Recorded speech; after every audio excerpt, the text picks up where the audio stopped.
What a go on, everyone? I'm Tom, and this is Bemdas, my robot. So, Bemdas, you asked about the environment earlier, right? Yeah, Tom. Sorry for asking so many questions. Hey, Bemdas, don't ever feel bad for asking questions about things you don't understand. How else are we gonna learn?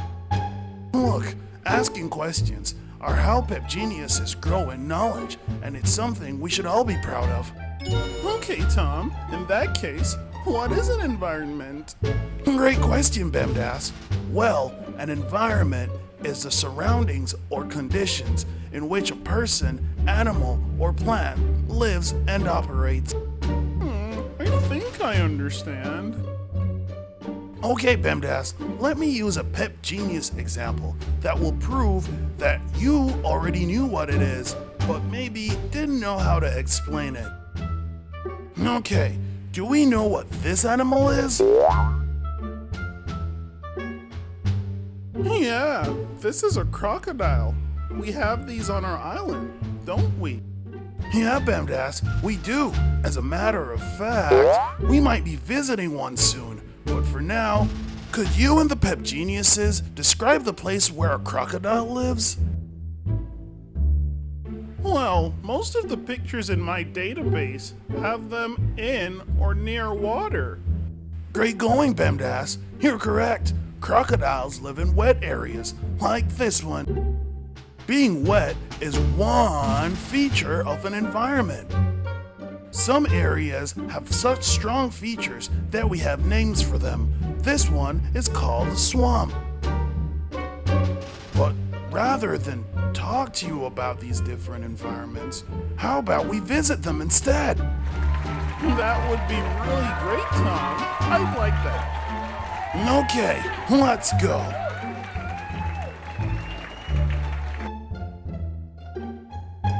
And here we are, a swamp. This is one of the places that crocodiles can be found. It's a swamp. A swamp is a wetland, often partially or intermittently covered with water, especially one dominated by woody vegetation.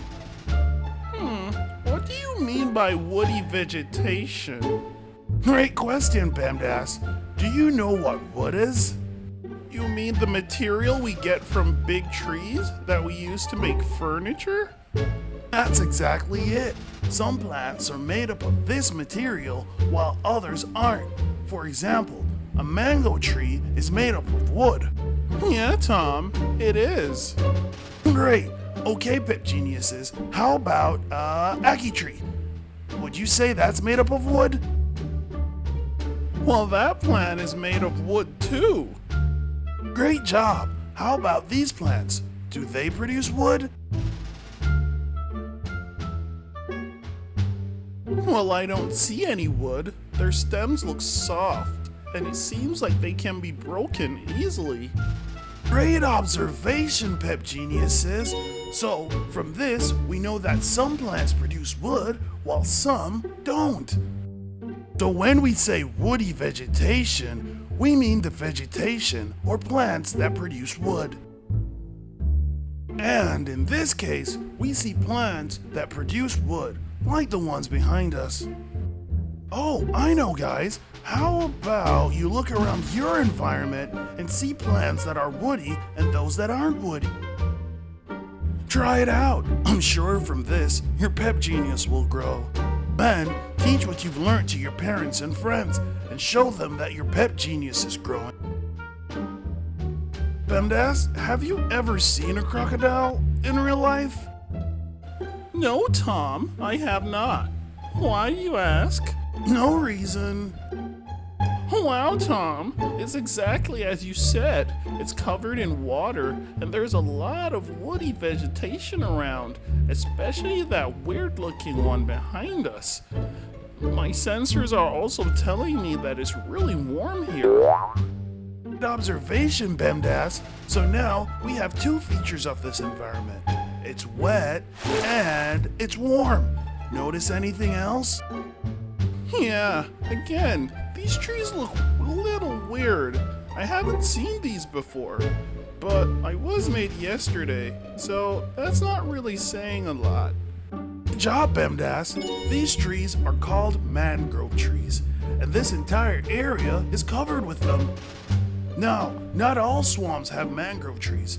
Some have other trees that are larger, and some have trees that are smaller. I'll let you in on a little secret. Mangrove trees actually protect us, but more on that later. Really, Tom? I want to know how mangroves protect us. Do they have lasers like I do? Not exactly, Bemdas.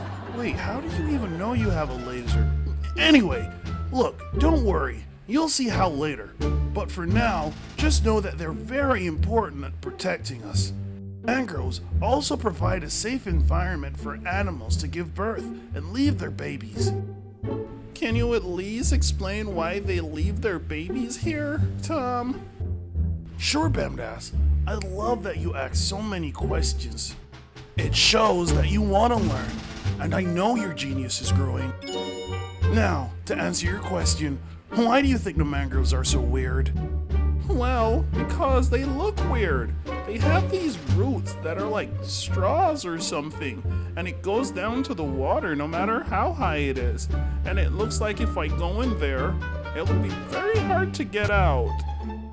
See? I told you you were a pep genius. That deserves a pep star. I'm sure if you guys were here, you'd have realized it too. Well, smaller animals can easily walk or swim when traveling through the mangroves, but larger animals that eat the smaller animals can't. Plus, the mangroves are a great place for hiding. Wow, mangroves are really important to swamps, huh? Exactly, Bemdas. But, fun fact, not all swamps are made up of mangrove trees.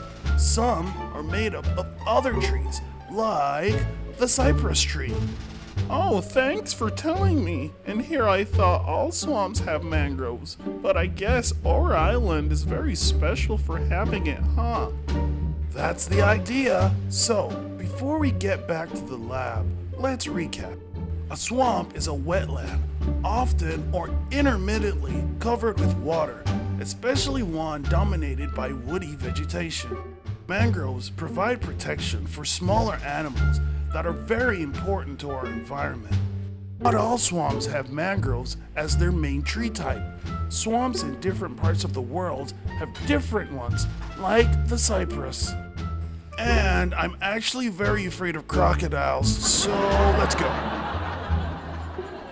For better understanding, think of all the features of the environment you live in. Is it noisy, or wet, or quiet? Or does it have a lot of trees, or no trees at all? Are there a lot of buildings? What in the world was that? Guys, I'll see you later.